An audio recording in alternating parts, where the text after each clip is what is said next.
Okay, so I don't anticipate this this part being too long. I came up with the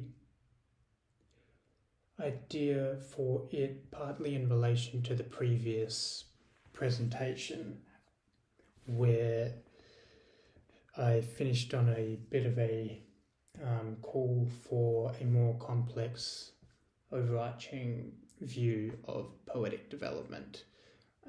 And I spoke about how most poets, majority of poets, have a very fragmentary poetics and view of poetry. And what I want to basically the piece that I'm introducing here on the next slide is a way of putting a language to how each stage of development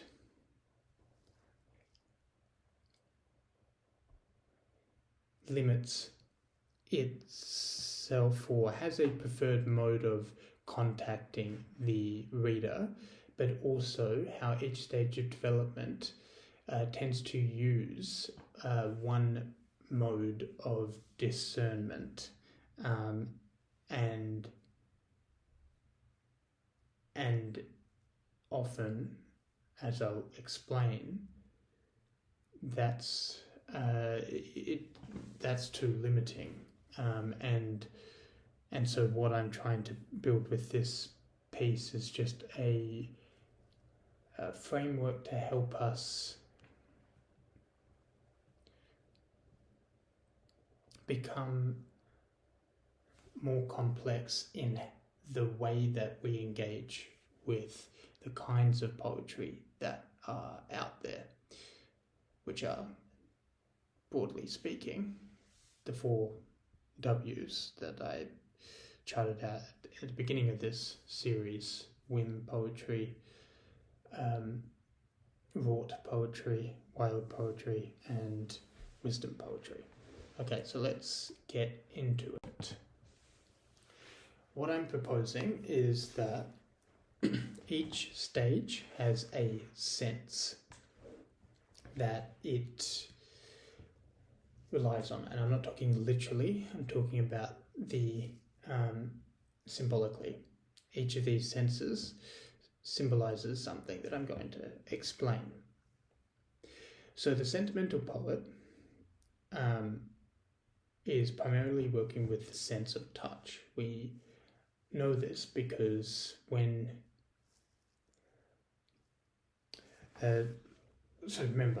what I'm calling this piece of the puzzle is the modes of contact and discernment. Contact is the way it's written, and the discernment is the way it's read. So the way that it is written, so sentimental poets write to touch their audience. There isn't the kind of complexity that we're going to get in the later senses. Touch is a very simple kind of thing. You can touch softly or hard, or somewhere in the middle, and that's not a very complex range of possibilities in the sense. And likewise, sentimental poets tend to read poetry they actually call it to be touched. I was touched by this poem, and so that's what they're looking for. They're looking for just that almost immediate affirmation of emotion, which is material they're working with. So again, when you hear that kind of metaphor of being touched by a poem, it's typically the level that is typically because either the poet or the reader is working on that level. Of course, you get sentimental readers who read something like Shakespeare and they're touched by it because, and this is my point, if you only apply one sense to all of poetry, you're going to actually misunderstand it, and at least you're going to diminish the possibilities of what that poetry can do and be for you. Okay, so we've got touch at the sentimental stage. The scholar is taste. We know this because they always talk about aesthetic taste. What is taste, though, exactly? Taste is when we, like a cultured palate is one that has tasted a broad array of things and knows where everything sits in the place that it has within that broad array. And taste has more complexity than touch. We can taste sour, sweet, a blend of things, and we get a little bit closer because it's more complex. We can it's a deeper engagement with the text, and so in the mode of contact, so scholars will write to be tasted, to be appreciated, right? Likewise, scholarly poets will read all poetry through taste, which is why they don't like the sentimental poet and sentimental poetry, because they, the scholar with their cultured palate,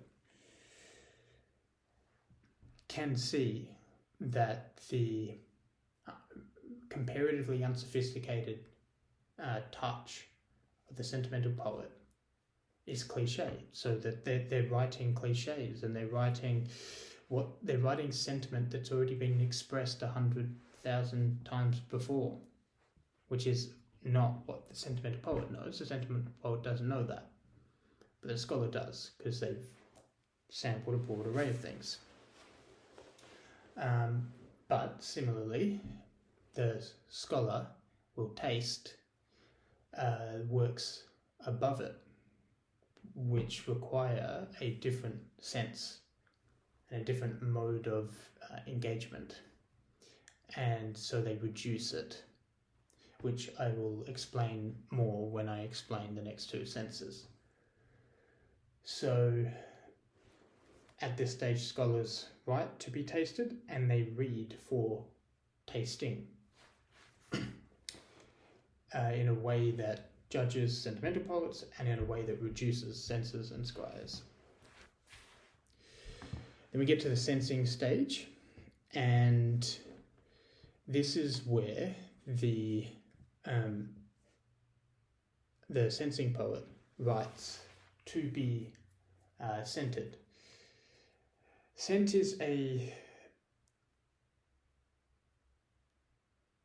and they also read for the scent of things. But what does that mean? What is scent? Scent is it's not just better, let's say, than taste. It's got the sophistication of taste in it, because taste and scent are connected, and it gives you the scent of something, does give you the nature of it. So if something, a rotten fruit, for instance, you can smell that, it's got a particular smell, and that will give you the nature of it, the fact that it is dead. Likewise, a really fragrant perfume of a flower signals that it's living. So it gives you the nature of it. But it's not just that. Scent has a dimensionality to it that taste doesn't have. Taste is like, it's like a horizontal thing. Everything gets put and compressed into this one flat, tongue, really. Whereas scent can be followed back to its source. And so it does imply something outside of oneself. It implies a three-dimensionality. And And so the sensing poet is able to follow poetry back to its source, where it came from in the poet. And that is what the scholar can't do.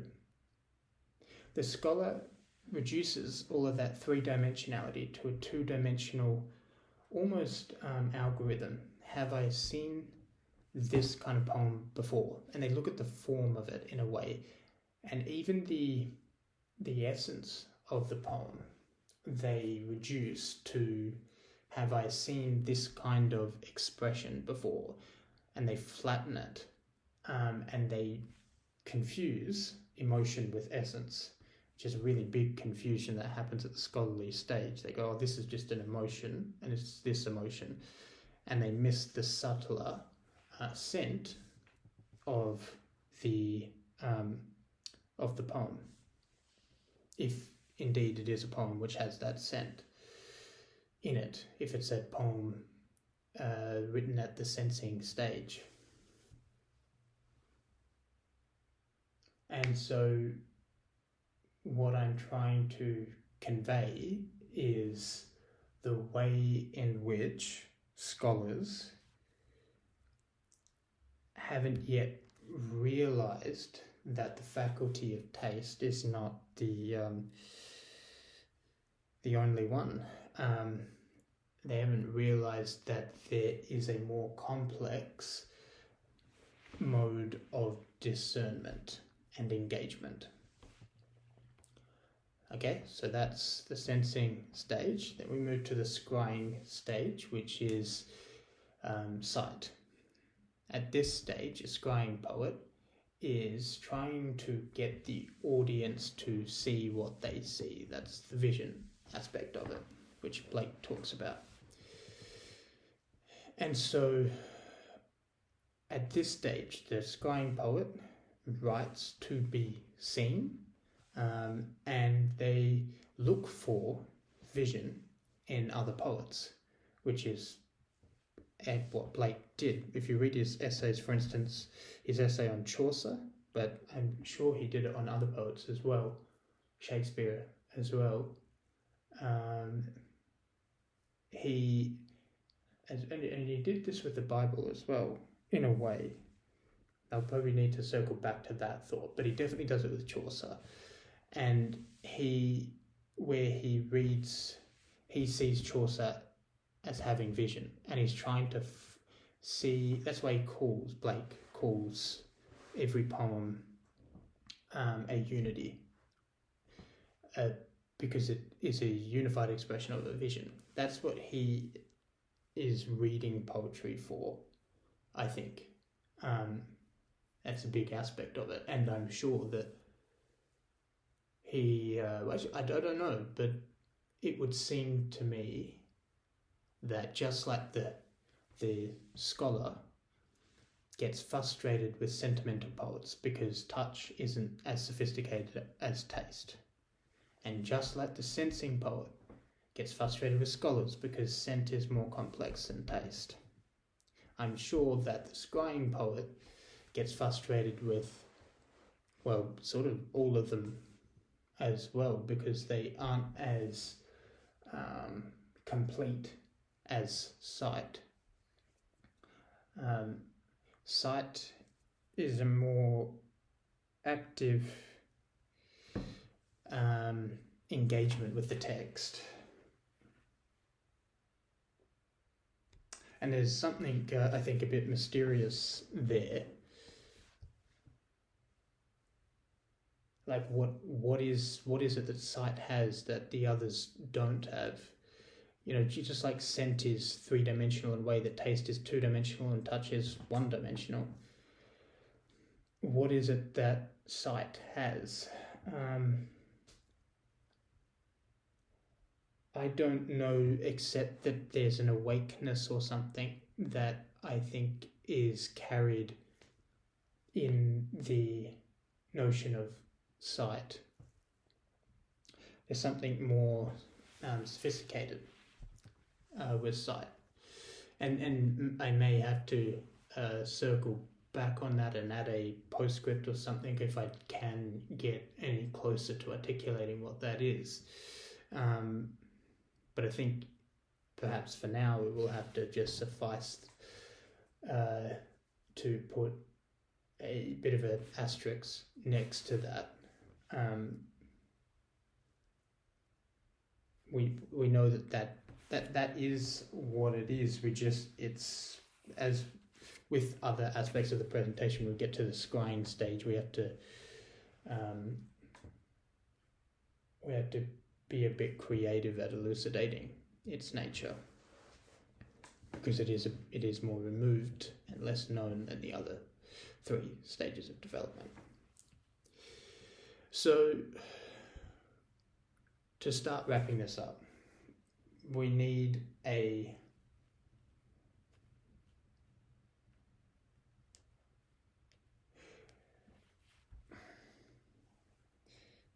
distinction between taste and touch is something that is already known, if not yet consciously named. But I don't think the distinction between scent and taste and touch is really even known by scholars and by the field of poetry. And there's that 3-dimensionality, that move from the 2-dimensional to the 3-dimensional that is needed if we're going to not just engage with poetry in this kind of flattening, horizontal, reducing all of that vertical complexity, that 3-dimensional complexity, to just one plane. So I forgot how I started that sentence, so I'm just going to have another crack at it. We need to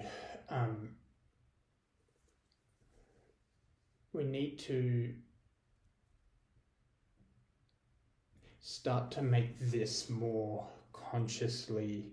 We need to start making this known that there is a distinction there, and I think what that affords us, if we can start to bring in that 3-dimensionality and we start following things back to their source, we develop a poetry community, establishment, whatever you want to call it, that is more responsive to and understanding of where poets are in their development.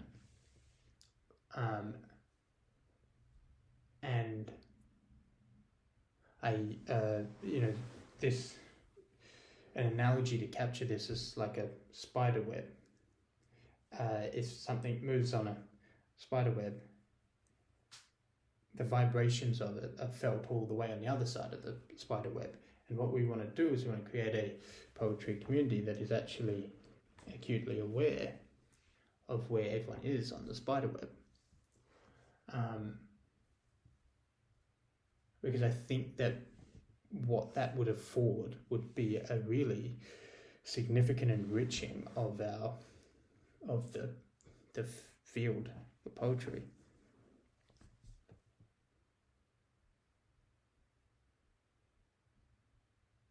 For reasons that are probably quite numerous, because that would support poets. Poets would be writing with a sense of being understood, which could I can't see how that could do anything but afford maybe a greater creative license or exploration or expression. And at the very least, even if it didn't do all that, it would deepen our engagement with poetry.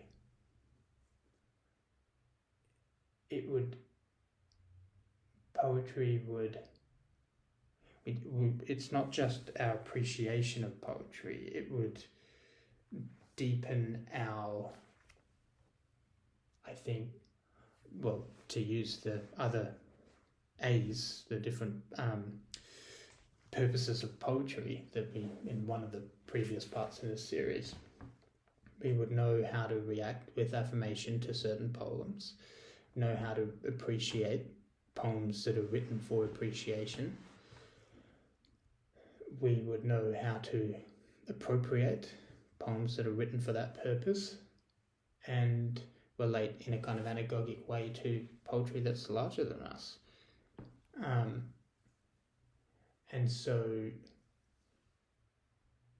I think it would deepen and enrich our critical, but more than critical, because that's a scholarly word, it just deepens and enriches our engagement with poetry, whether that is critical or whether it's something deeper. I kind of want to use the word almost more existential or relational. It deepens our relational engagement, but it engages, it deepens and enriches our engagement with poetry in a range of ways, and that's what I think what we need. Because right now there just isn't much understanding. And there's a lot of internal conflict that doesn't need to be there. A certain kind of bottlenecking at the scholarly stage, by which I mean scholars are kind of currently have a bit of a stranglehold on the poetry establishment. And I think that is limiting what poetry could be. And so, so we've got the 4 modes of contact and discernment, and I think that about wraps this part of the presentation up. If I think of anything else to add, I'll add it in, but I think that captures it for now. So again, thanks for listening and tuning in. Okay, so I did just want to add in another piece here, which I was thinking about just as I was processing the first bit of this presentation, which is that each of these stages, each of these modes of contact and discernment has... Well, let me start again. The first 2. So we've got the touch and taste have been the dominant modes of contact and discernment. We've always had sentimental poetry in the Romantic era, in the Victorian era, but we've also always had taste, because taste is, even though the scholars view themselves as very distinct from touch and from sentimental poetry, they're actually really similar, because taste is almost like just touch. I mean, it is touch on the tongue. It's touch, but a lot of touch that gives one taste. And so it's sort of still on a horizontal frame. Taste is more complex. I'm not saying that, but it's not introducing a kind of more of a radically new element into it. And I think that, so as a result, and that's why I've got the picture of the university here, we've really seen the field of poetry be dominated by these 2 modes, often conflicting with one another. But it is a horizontal thing, and it lacks that 3-dimensional aspect to it, which is why aesthetic taste is often referred to as kind of cold, and that's why scholars are considered cold, because it isn't a relational thing. Relation is at this scenting level, at this level of scent, because we follow the scent back to where it comes from. And so in the picture of that scent, as it were, we have the other, and therefore we have relation and relationality. And so the poetry field has kind of ironically been dominated by something that's like either cold at the scholarly stage and not relational, and not willing to try to scent and sense, because they're both the same thing, other poets and anything beyond them. So they're not. So that's partly what the field is consisted of, or it's consisted of the kind of sentimental. It's a kind of. It's a heat, but it's a heat that only has in it this kind of curious way the self in it, and so that still isn't relational in a weird way, although it is more relational than the cold scholarly approach, which is why, as I said, I've chosen the word sentimental and censor, because they both have that initial shared etymology of scent. And that is, I think, because they have an affinity. People read, like, touch is, if you think about it, like if a sentimental poet writes poetry to a sentimental reader, and there's a touch, that there is a relationality in that.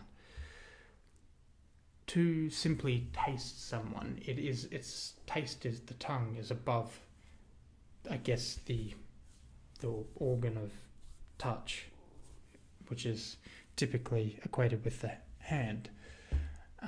It's above and it's kind of removed, and I think that, but either way, they're both, there's a limit. They both are limited, and what we want is to liberate the field of poetry to something that's more relational, that has the other in it, that is moving out to it in a more sophisticated way than just touch, because touch doesn't follow things back to its source. Touch stops literally at the surface, where scent goes to the essence of the thing, which is why when we scent a fruit and it's rotting, we scent the rotting essence of it. So I think this all does connect, and what I'm trying to articulate is that like ultimately at some point the field of poetry needs to move out of this deadlock between touch and taste, and it needs to move into something that is more fluid and responsive and relational.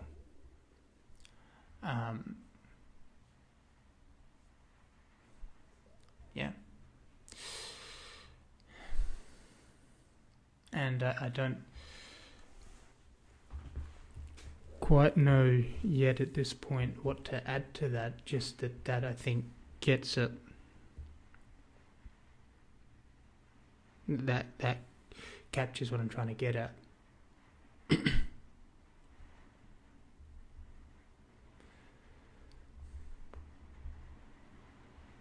Yep. And that would involve and result in a much deeper understanding of, well, consciousness of the poets, and just generally a much deeper kind of poetry as well, and a deeper kind of as I said in the previous slide, a deeper engagement as well with poetry. So I think that's where I'll tie this up. Yep. So thank you.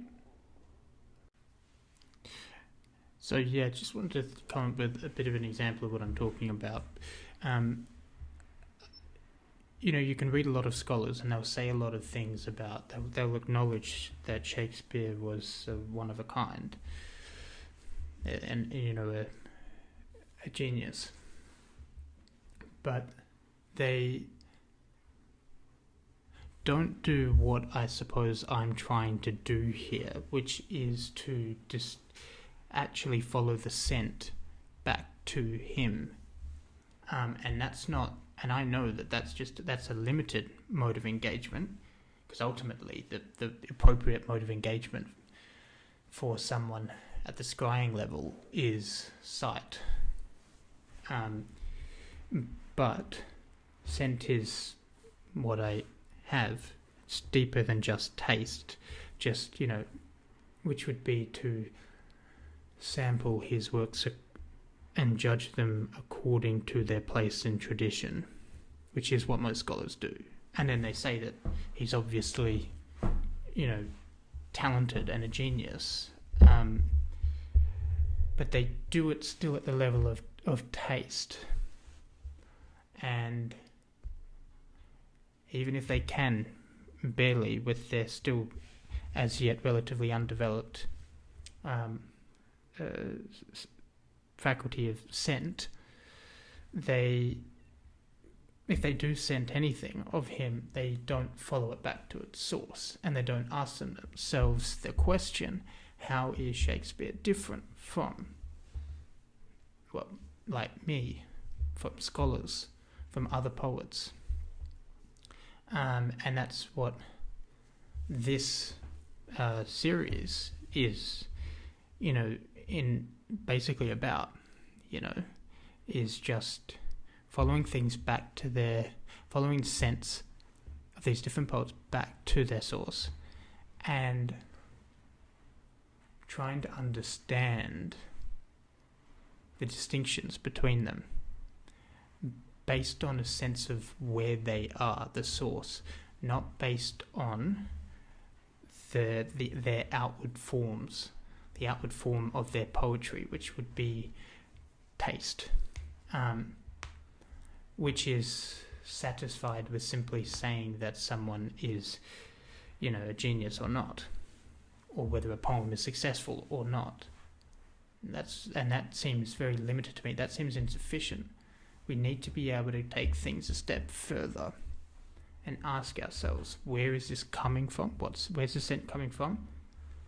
And if it's from somewhere different, somewhere that we're not familiar with, then we need to start to understand what that difference is.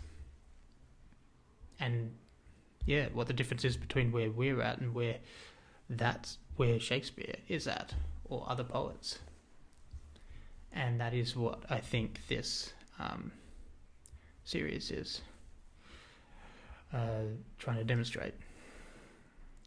And so I think that is probably a good place to wrap this up.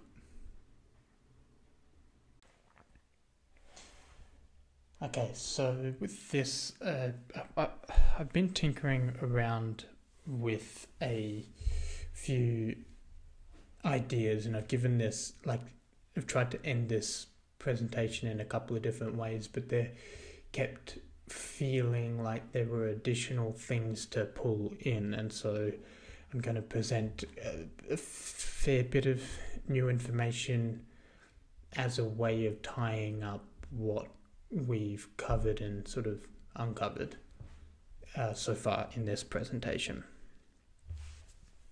So we've covered the 4 senses or modes of contact, and what I'm going to add on is that each of these corresponds to a couple of different virtues. So what we have the sentimental stage. Sentiment is often confused with real love, just like aesthetic taste and scholarly knowledge is confused with wisdom. And so touch is confused with real love. Touch is concerned with externals. Obviously, it's an external sort of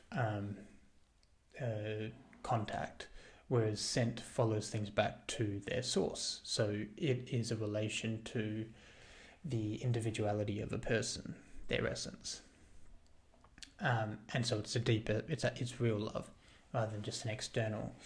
And we see a similar thing with wisdom, like knowledge, and this kind of algorithmic way of coming up with the value of something based on its relation to tradition, how cliched it is or how deep its engagement with it is still based on externals. Like knowledge is external, where wisdom comes from real perception, and it sees things in their place in a way that taste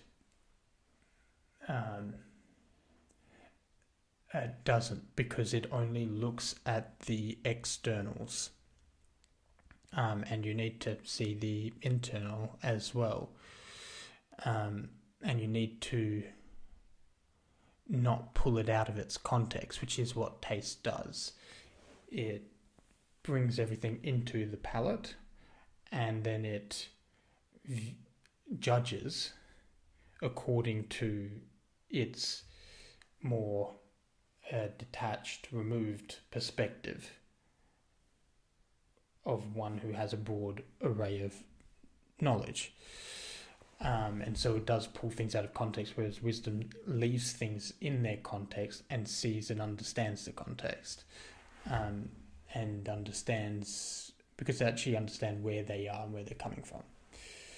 Okay, so those are the different, that's sort of the breakdown of the virtues and how they correspond to the senses. I've done that pretty quickly. I know I'm moving quickly. If you want, you can go back, listen to what I just said, because I feel like there's a lot conveyed in that. But the next two pieces are going to hopefully clarify this further and build on this. So each of these modes of contact and discernment, and modes of engagement, really, that's probably a good word, a simpler phrase, has a kind of community that it builds and is attracted to. So, and I've chosen these words carefully. So scene, for me, so we hear that a lot, like the poetry scene, the scene of beat poetry and whatever it might be, because I think beat did go between sentimental and scholarly depending on the individual poet. Scene is curiously, I think it connotes a kind of bustling activity, which can be mistaken for love. It is a kind of open interaction with people, a lot of activity, but it doesn't have the deeper relationality that the Sanger does have, in which, so that's one thing that scene connotes, but it also connotes something temporary, passing, which emotion is, and so are the poetry scenes. Like a poetry scene like beat poetry, for instance, is actually relatively ephemeral or temporary. It rises and it's a fad, like a lot of Instagram poetry that gets written, for instance, and then it has its moment in the sun, and it's more popular than with the masses than any other kind of poetry, but it doesn't last. Just like a scene doesn't last, it comes to an end. And so there's a couple of different connotations there that I'm trying to bring in that touch on the sense and the virtue. So that's the sentimental. At the scholar stage, we have the salon, which I think is another good word that gets at what the scholar is attracted to and naturally creates. The salon implies, because this was made famous by the French sort of literary tradition, where French intellectuals and writers would convene in salons and discuss their bourgeois tastes and their refined palate, their aesthetic taste, and matters of culture and taste. And so that salon implies something that is removed from the hustling and bustling of a scene, from the scene that might be on the street, for instance. And there is a remove in the salon from the masses, but on one hand, and then also the level above them, the sentimental poets, like it's also removed from them as well, because it's sort of like that's where you get the I think the stereotype of the French intellectual as this kind of world-weary, detached personality, because it is removed and commenting on the world around it from the perspective of one who has taste and who has sampled a broad array of things and has thus come to have almost exhausted the world of forms in a way,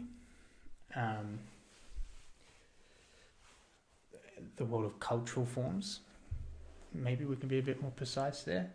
And that is the limitation of that. And I think of that mode of engagement is that it can very easily, and does all the time, sort of come to its limits and brings everything into the tongue to taste, and then thinks that it has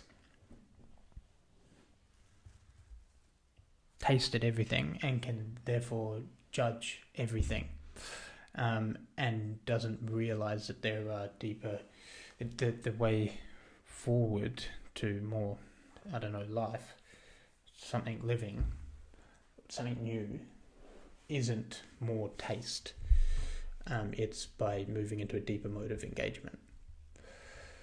So the salon carries those connotations, and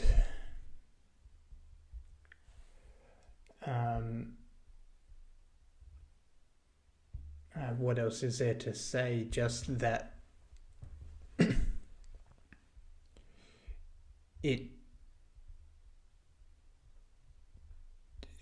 I suppose there's maybe there is something to say about the way that the salon can get glamorized, where I think sentimental poets, or poets who are moving out of the sentimental stage and into the scholar stage, and this happens on Substack, which seems to be effectively a salon. Sometimes it goes between a scene and salon, it's both. And such poets glamorize the salon to, spend your day discussing matters of taste seems like a very, it seems like a sexy thing to do to them, but the censor is aware that there's something dry and effectively barren, superficial in the salon as well. And that's something that I'll touch on in my next presentation. So I'll get around to that as well.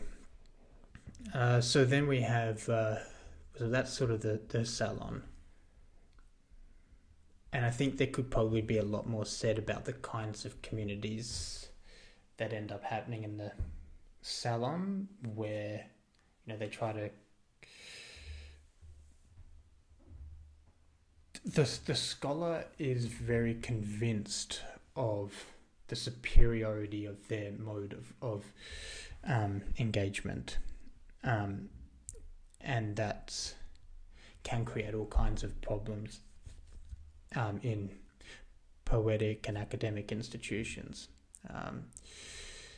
because they really can't conceive of other modes of engagement besides taste and touch, which they view as inferior.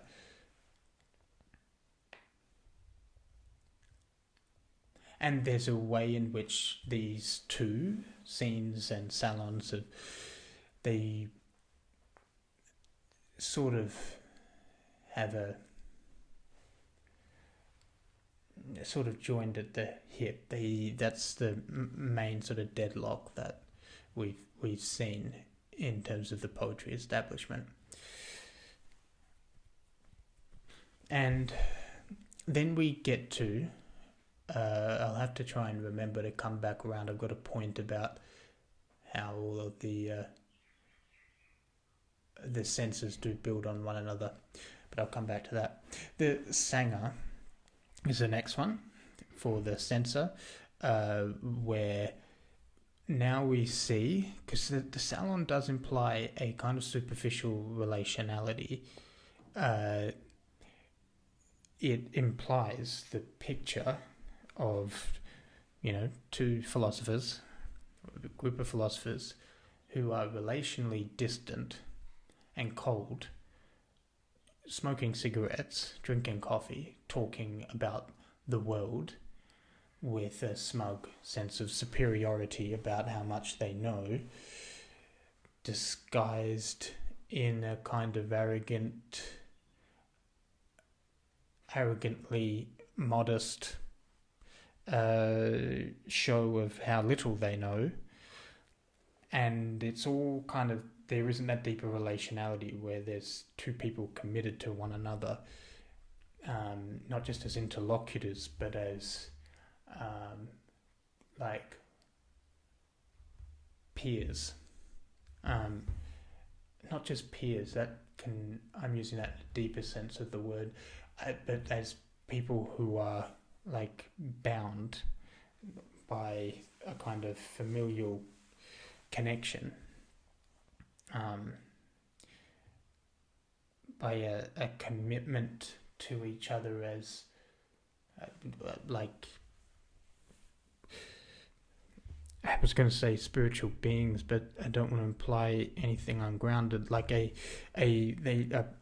in the Sanger, you are committed to each other's development in a very deep sense, and that is what scent and real love is. Like the ability to recognize where each other is coming from and to follow things back to their source.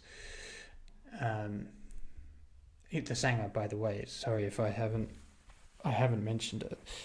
It is a word typically used in Buddhist, I believe. I don't know, practices around. It's the kind of community that you can get just any spiritual adherent or anyone pursuing spiritual development. They develop Sangha's communities where people are committed to one another's development. It is different to a cult insofar as a cult is a simulation of what a Sangha is. And so a Sangha is what a cult should be, stripped of all of the bullshit that goes on. It is real love, but with the seeds of wisdom in it. And then we get to the synod. So the synod is like a temple. Sorry, not a temple. That's my next one. The synod is a gathering it's like a spiritual council. And so that, for me, carries a term of something like more removed than the Sangha. The Sangha itself is quite removed from the salon, just like the salon is in turn removed from the scene. I don't think, or at least I would say that there is an argument to be made that the scholar thinks the salon is very removed from the scene. And just like the sentimental poets in the scene think that they're really removed from the masses. But I suppose there's an argument to be made that they're actually pretty close to one another, and that there's a bigger difference between a salon and a Sangha than there is between the others. So a synod is the etymology just means a coming together, a gathering, a spiritual gathering of people on some kind of a council, and where there's wisdom and actual perception of the state of things and where things are going, and planning, acting accordingly.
Okay, so I just wanted to to add the final piece here. So we've got the configuration, which is the a way of visually depicting the progression across these different categories, stages of development. So at the first one, we had the site, which is just the people gathering that is trying to capture that superficial kind of scene that we spoke about. It's people, when people gather around a site by some kind of coincidence or even purpose, there's an implied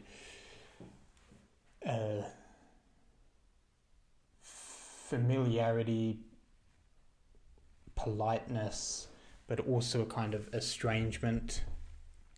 It's not a super close relationship, but it's, I guess look at festivals, they're places of a lot of activity. That's the a visual kind of depiction of the kind of way in which such a community kind of will naturally configure itself.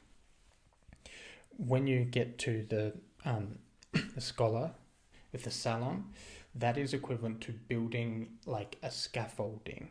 That is basically what taste is. It's trying to edify, to educate, which means to build up. Edifice is the related etymology there, and so it's trying to, through a kind of process of aggregation, it's trying to build something that is closer to the truth.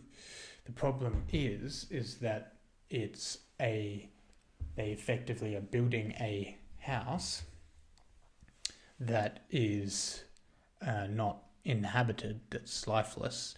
It doesn't have a warm, animating presence. It's not suffused with family and love and a kind of just the warmth of inhabitation. That the house hasn't become a home, to use a truism, and that's what happens at the settlement stage. It's the Sangha is something that is actually living. It's both a structure, but it's something that's living and real, and there's a warmth to it. That's not the point. There is a very big difference between the warmth of sentiment and the warmth of real love. It's like the warmth of a relational commitment or something like that. And then you move from like the warmly inhabited settlement to the synagogue, which ties in neatly with the synod, and this is when the place that is being built has been consecrated and lives as a reflection of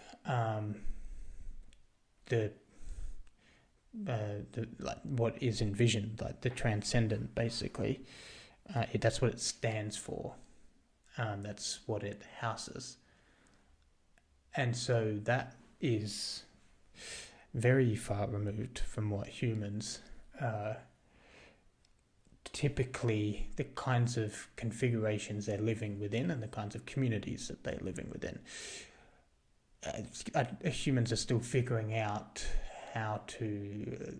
we're still in the sentimental scholar kind of deadlock, where we oscillate between the apparent excitement of the scene and the salon, but we haven't figured out how to live in proper relation to one another with a mutual understanding of where each is coming from, and the uniqueness of one another. not in a way that's appreciative, but in a way that's in like through taste, but like through that kind of deeper relationality, and that's what the Sanger is. That's what and that is the warmth infused house.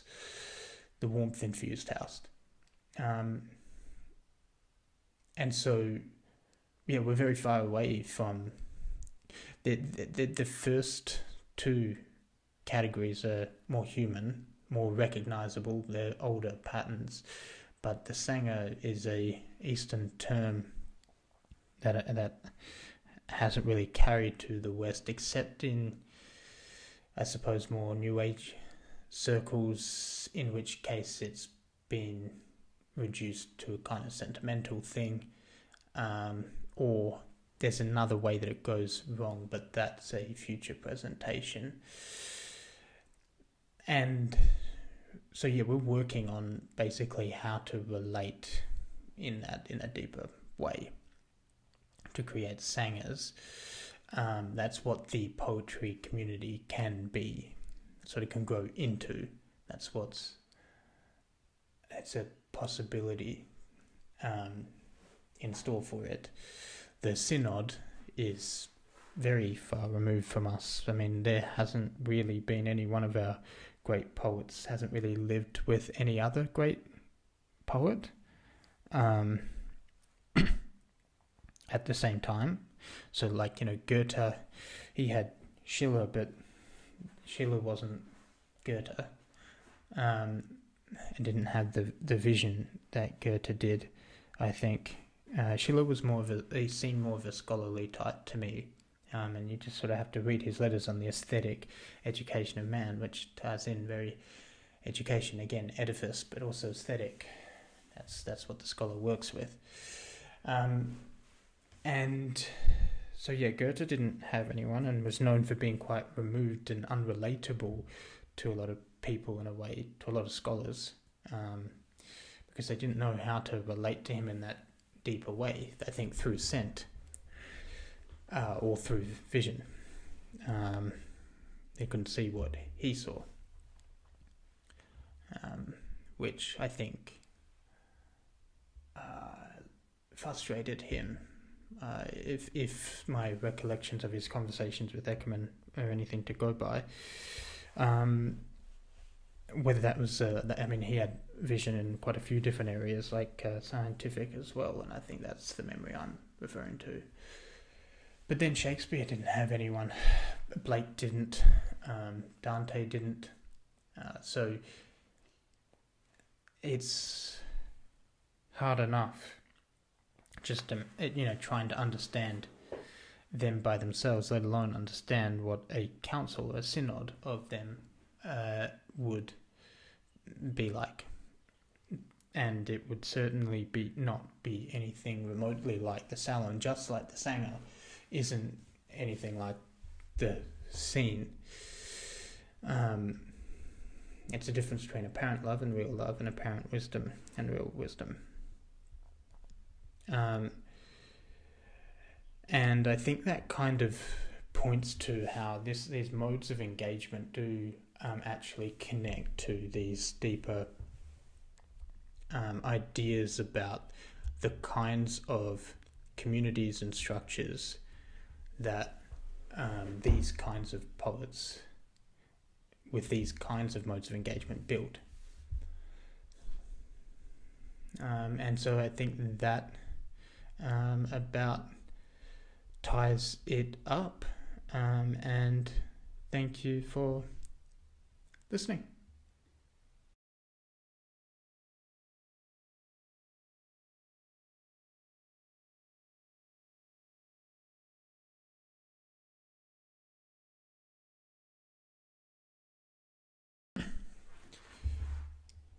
Okay, so I just wanted to tie it up because I did mention that I was going to say something about how each sense builds on one another. This is the last thing in the presentation. I know it's a long one. So